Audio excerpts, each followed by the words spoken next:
Look, I think once you get into this debate, it is important to allow the science to be the guiding factor in determining the eligibility of the athlete based on what is first the agreed threshold of the testosterone levels for female football players, so that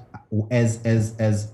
your colleague indicated, there is fair competition, which is allowed within the realm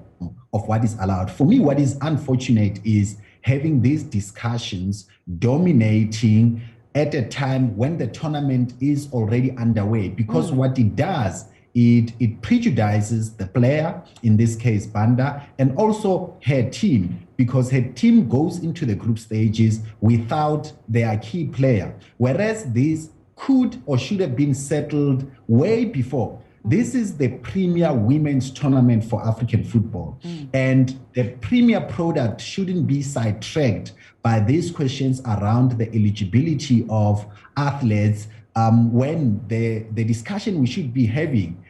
should be about the competitive level and the results and the advances that African women's national teams are making,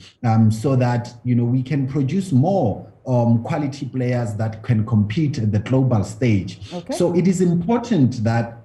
CAF, as the continental federation or aggregation of all these federations, makes sure that it leads the debate. It takes far even greater control of the processes of testing, because once you relegate it only to the individual federations, you leave it to be vulnerable to certain unethical interventions that might happen. And I'm taking this angle by playing the devil's advocate, because we know, having observed developments with the age category,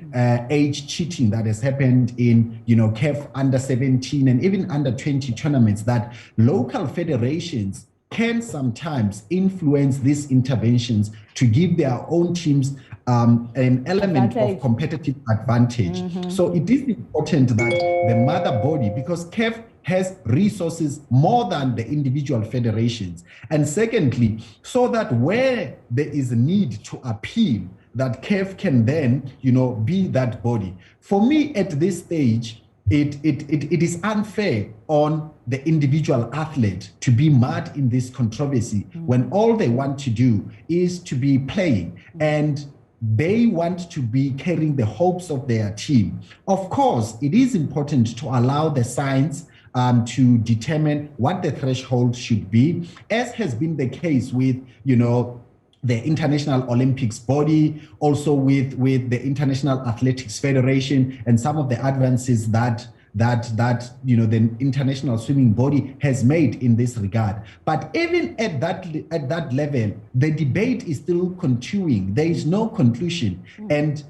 there is no case other than Caster Semenya's case that shows that this area around the levels of testosterone that are permissible per athlete to compete in certain categories is still a highly contested issue, and it needs to be resolved ahead of competitions, so that when we get to this level, there is no distraction on the part of the athlete, on the part of the team. So even on CAF, because I cannot imagine that CAF's media department would be enjoying the level of debate that is happening around this particular topic, when the conversation should be about the performance on the pitch.